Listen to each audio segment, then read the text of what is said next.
നിങ്ങൾക്ക് കാന്തപുരം വിഭാഗത്തിന്റെ പത്രവും സമസ്തയുടെ മുഖപത്രവും മാത്രമാണ് സർക്കുലേഷനും നിങ്ങളുടെ സാമ്പത്തിക ശേഷിയും ഒത്തിണങ്ങി വന്നതെന്നൊക്കെ പറഞ്ഞാൽ അത്ഭുതമാണ് വസീഫ്.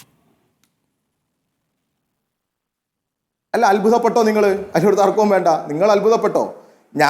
ഞങ്ങളെ സംബന്ധിച്ചിടത്തോളം എവിടെ പരസ്യം കൊടുക്കണം എന്നുള്ളത് ഞങ്ങൾക്കറിയാം. പിന്നെ ഇവർ ചെയ്യുന്നത് പോലെ നാഥനില്ലാത്ത വാർത്തകല്ലല്ലോ ഞങ്ങൾ കൊടുത്തത്, പരസ്യമല്ലല്ലോ ഞങ്ങൾ കൊടുത്തത്. ഈ ഒരു പത്രം എന്ന് പറഞ്ഞാൽ ഈ നാട്ടിൽ പ്രവർത്തിക്കുന്ന ഒരു സ്ഥാപനമല്ലേ. അതിനകത്ത് ഔദ്യോഗികമായി ഞങ്ങളൊരു വാർത്തയും ഒരു പരസ്യം കൊടുത്താൽ അതിന്റെ ഉത്തരവാദിത്വം ഞങ്ങൾക്കില്ലേ? ആ ഉത്തരവാദിത്വം ഏറ്റെടുത്തുകൊണ്ട് അതിനെ അല്ലാതെ ഇവരെ പോലെ തിരഞ്ഞെടുപ്പിന് മണിക്കൂറുകൾക്ക് മുമ്പ് നിശബ്ദ പ്രചരണം നടക്കുമ്പോൾ ഒരു പ്രത്യേക മതവിഭാഗത്തിലെ വരിക്കാരെ മാത്രം ലക്ഷ്യമിട്ട് നിങ്ങൾ കൊടുക്കുന്നു. അതാണ് വർഗീയമായ നീക്കം. മഹല്ലുകളിൽ നോട്ടീസ് വിതരണം ചെയ്തതിന് സമാനമാണ് ഇത് നിങ്ങൾ വിതരണം ചെയ്തിരിക്കുന്ന ഈ പരസ്യം.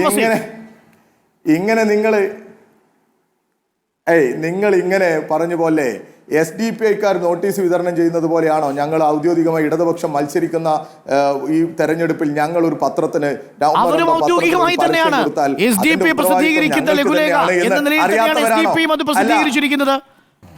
അതുകൊണ്ട് അതിന് ന്യായീകരണമുണ്ടോ? അതിനകത്ത് മഹല്ലുകൾ കേന്ദ്രീകരിച്ചു കൊടുക്കാനുണ്ടോ? ഇത് തന്നെയല്ലേ നിങ്ങൾ ആ വരിക്കാർ വായിക്കുന്ന ഒരു ന്യൂനപക്ഷ സമുദായത്തിലെ ആളുകളെ നിങ്ങൾക്ക് തെറ്റിദ്ധരിപ്പിക്കാൻ ഉതകുന്ന വിധത്തിൽ നിങ്ങൾ ഇലക്ഷൻ കമ്മീഷന്റെ അനുമതി വാങ്ങാതെ അവസാനത്തെ മണിക്കൂറുകളിൽ നിങ്ങൾ പരസ്യം നൽകുന്നു. ഞങ്ങൾ എന്തിനാ കോൺഗ്രസുകാർക്ക് അനുവാദം കാണിച്ചു കൊടുക്കുന്നത്? അല്ല അരുണേ, ഞങ്ങൾ എന്തിനാ കോൺഗ്രസുകാർക്ക് ഞങ്ങളുടെ അനുമതി പത്രം കാണിച്ചു കൊടുക്കുന്നത്? ഞങ്ങൾ പെർമിഷൻ എടുത്തിട്ടുണ്ടോ? ഇല്ലേ? ഞങ്ങൾക്കല്ലേ അതിന്റെ ഉത്തരവാദിത്വം. ഇല്ലെങ്കിൽ ഇവർ കേസിന് പോട്ടെ, ഞങ്ങൾ അപ്പൊ അവിടെ ചലഞ്ച് ചെയ്തോളാം. അതെന്തിനാ ഇവർ ടെൻഷൻ അടിക്കുന്നത്? ഞങ്ങൾ പറഞ്ഞതിൽ തെറ്റുണ്ടോ? ഇല്ലേ? നിങ്ങൾ പറഞ്ഞതിൽ തെറ്റുണ്ട്. ഞാൻ രണ്ട് കാര്യങ്ങൾ പറയാം. ഒന്ന് നോക്കൂ, കാശ്മീരികളുടെ കൂട്ടക്കൊലയ്ക്ക് ആഹ്വാനം ചെയ്ത സന്ദീപ് എന്ന രീതിയിൽ നിങ്ങൾ പ്രചരിപ്പിച്ച സ്ക്രീൻഷോട്ട് വ്യാജമാണ്. പാകിസ്ഥാനിലേക്ക് പോകാൻ ആഗ്രഹിക്കുന്ന കാശ്മീരികളെ കൂട്ടക്കൊല ചെയ്ത് കുഴിച്ചുമൂടുക എന്നത് മാത്രമാണ് ഏക പോംവഴി. ഒരു 3000-ഓ 4000-ഓ എണ്ണത്തിനെ കഴുത്തിൽ ടയറിട്ട് കത്തിച്ചു കൊല്ലണം, ബാക്കിയുള്ളവർ തന്നെ ഒതുങ്ങി മര്യാദക്കാരാവും, അനുഭവം ഗുരു എന്ന് ഈ സന്ദീപ് വാര്യർ പറഞ്ഞിട്ടില്ല എന്നാണ് അല്പസമയം മുമ്പ് സന്ദീപ് വാര്യർ എനിക്ക് അയച്ച മെസ്സേജിൽ പറയുന്നത്. അത് ഫാക്ട് ചെക്ക് ചെയ്ത് ഒരു മാധ്യമവും സ്ഥിരീകരിച്ചിട്ടുണ്ട്. അതൊരു വ്യാജ സ്ക്രീൻഷോട്ട് ആയിരുന്നു. അതാണ് നിങ്ങൾ പ്രചരിപ്പിക്കുന്നത് പരസ്യം എന്ന നിലയിൽ. വസീഫ്, ഇതാ ഞാനിപ്പോ നിങ്ങളെ കേൾപ്പിക്കുന്നത് മീഡിയ വൺ എന്ന് പറയുന്ന ഒരു ചാനലിലെ അവരുടെ പ്രധാനപ്പെട്ട ആളുകൾ ഇരുന്ന് അജിംസ് ഉൾപ്പെടെ പറയുന്ന വാചകങ്ങളാണ് ഞാൻ നിങ്ങളെ കേൾപ്പിക്കുന്നത്. അതുപോലെ എത്രയോ വാർത്തകളിൽ ഇതേ സ്റ്റേറ്റ്മെന്റുകൾ വന്നിട്ടുണ്ട്. ഈ കഴിഞ്ഞ ദിവസം ഞാനിതാ കേൾപ്പിക്കുന്നത് നിങ്ങളെ കേൾപ്പിക്കുന്നത് ജമാഅത്തെ മാധ്യമത്തിന്റെ അവതാരകർ പറയുന്നത് അവരുടെ നിങ്ങൾ സന്ദീപ് വാര്യരുടെ പേരിൽ ഒരു പരസ്യം ഇറക്കിയാൽ അതിന്റെ ഉത്തരവാദിത്വം മീഡിയ വണ്ണിനില്ല. അതിന്റെ ഉത്തരവാദിത്വം നിങ്ങൾക്കാണ്. സന്ദീപ് വാര്യർ പറഞ്ഞിട്ടില്ലാത്ത ഒന്ന് നിങ്ങൾ പ്രചരിപ്പിക്കാൻ ശ്രമിച്ചു എന്നതാണ് ഗുരുതരമായ പ്രശ്നം. വസീഫ്, ഒരിക്കലുമില്ല. ഇതിലിപ്പോൾ നിങ്ങൾ പറയുന്ന ഒരു സ്ക്രീൻഷോട്ട് മാത്രമാണല്ലോ നിങ്ങൾ അതിൽ വ്യാജമാണ് എന്ന് പറയുന്നത്. ബാക്കിയെല്ലാം നിങ്ങൾ അംഗീകരിക്കുന്നുണ്ടല്ലോ.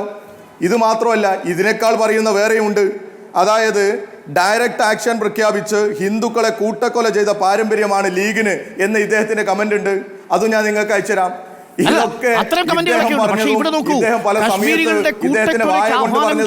സന്ദീപ് എന്നുള്ള വ്യാജമായിട്ടുള്ള ഒരു വാർത്ത നിങ്ങൾ പരസ്യമായി, അതും മുസ്ലിം സമുദായങ്ങൾക്കിടയിൽ സ്പർദ്ധയുണ്ടാക്കുന്ന വിധത്തിൽ ഉപയോഗിച്ചിരിക്കുന്നു എന്നതാണ് ഈ തെരഞ്ഞെടുപ്പിന് മണിക്കൂറുകൾക്ക് മുമ്പിൽ നിൽക്കുമ്പോൾ CPM-നെതിരെയുള്ള ആരോപണം. വസീഫ്, അതിൽ നിന്ന് അത്ര പെട്ടെന്ന് രക്ഷപ്പെടാൻ പറ്റുമോ? അല്ല അരുണെ ഒരു മിനിറ്റ് എനിക്ക് തന്നേ പറ്റൂ. കാരണം അതിൽ ക്ലാരിറ്റി വരുത്തണം. അരുൺ കേൾക്കേണ്ടത്, ജമാഅത്തെ ഇസ്ലാമി എന്ന് പറയുന്ന സംഘടനയെ കുറിച്ച് നമുക്കറിയാം, മീഡിയ വണ്ണിനെ കുറിച്ച് നമുക്കറിയാം. മീഡിയ വൺ ചാനലിൽ ദിവസങ്ങൾക്ക് മുമ്പ് ഈ തെരഞ്ഞെടുപ്പിൽ സന്ദീപ് വാര്യർ ഇടതുപക്ഷത്തേക്ക് പോകും എന്നുള്ള ഒരു പ്രതീതി ഈ നാട്ടിലാകെ സൃഷ്ടിച്ചുകൊണ്ട് അവർ നടത്തിയ ഒരു വലിയ ചർച്ചയുണ്ട്. ഈ നാട്ടിലാകെ പ്രചരിപ്പിച്ച ചർച്ച. ആ ചർച്ചക്കകത്ത് വളരെ കൃത്യമായി അവർ പറഞ്ഞ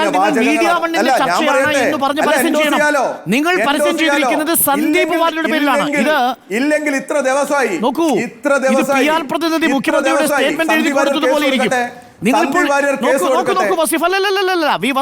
സന്ദീപ് വാര്യർ പറഞ്ഞതായി നിങ്ങളൊരു കാര്യം എഴുതിയാൽ അത് സന്ദീപ് വാര്യർ പറഞ്ഞതായിരിക്കണം. സന്ദീപ് വാര്യർ പറഞ്ഞതായി മീഡിയ വണ്ണിലെയോ ചന്ദ്രികയിലെയോ ഏതെങ്കിലും പത്രപ്രവർത്തകൻ പറഞ്ഞത് കേട്ട് നിങ്ങൾക്ക് സന്ദീപ് വാര്യർ എന്ന് കൊടുക്കാൻ കഴിയില്ല. അവിടെയാണ് നിങ്ങൾ തെറ്റിദ്ധരിപ്പിക്കുന്നു എന്ന ആക്ഷേപം ഉണ്ടാവുന്നത്. ഞാൻ സന്ദീപ് വാര്യരെ ഉൾക്കൊള്ളുന്നതല്ല. സന്ദീപ് വാര്യർ ഇതിനേക്കാൾ അധികം ന്യൂനപക്ഷ വിരുദ്ധമായ തീവ്രവാദ സ്വഭാവമുള്ള സ്റ്റേറ്റ്മെന്റുകൾ നടത്തിയിട്ടുണ്ട്. നിങ്ങൾക്ക് മലപ്പുറം ഹാഷ്ടാഗ് കൊടുക്കാമായിരുന്നല്ലോ. അത് തീവ്രമായ വർഗീയതയെ പച്ചയ്ക്ക് പറയുന്നതല്ലേ സന്ദീപ് വാര്യർ? ലീഗിനെതിരെ പറഞ്ഞിരിക്കുന്നത് കോൺഗ്രസിന്റെ പ്രതിപക്ഷ നേതാവ് കുതിരവട്ടത്തെ ചികിത്സിക്കുന്നത് പറഞ്ഞ സന്ദീപ് വാര്യരല്ലേ?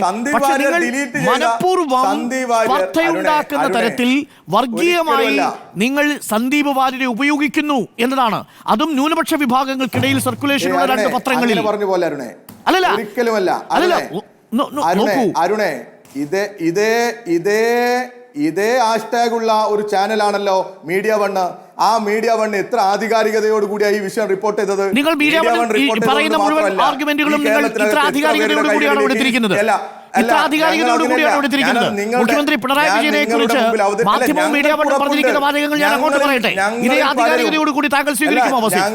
ഞങ്ങളിലും അങ്ങനെയല്ല ഞങ്ങളിൽ ഞങ്ങളുടെ പലരുടെ കൈകളിലും ഈ സ്ക്രീൻഷോട്ട് അദ്ദേഹം ഡിലീറ്റ്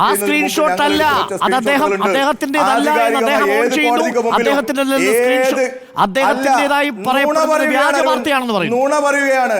എവിടെയും തെളിയിക്കാൻ ഞങ്ങൾ തയ്യാറാണ്.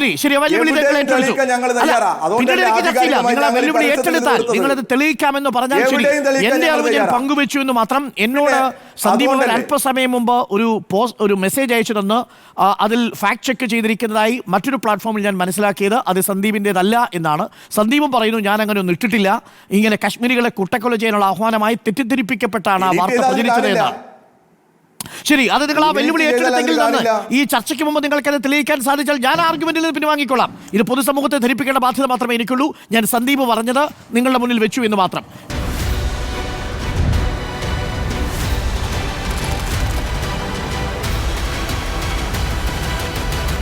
Debate with Dr. Arun Kumar.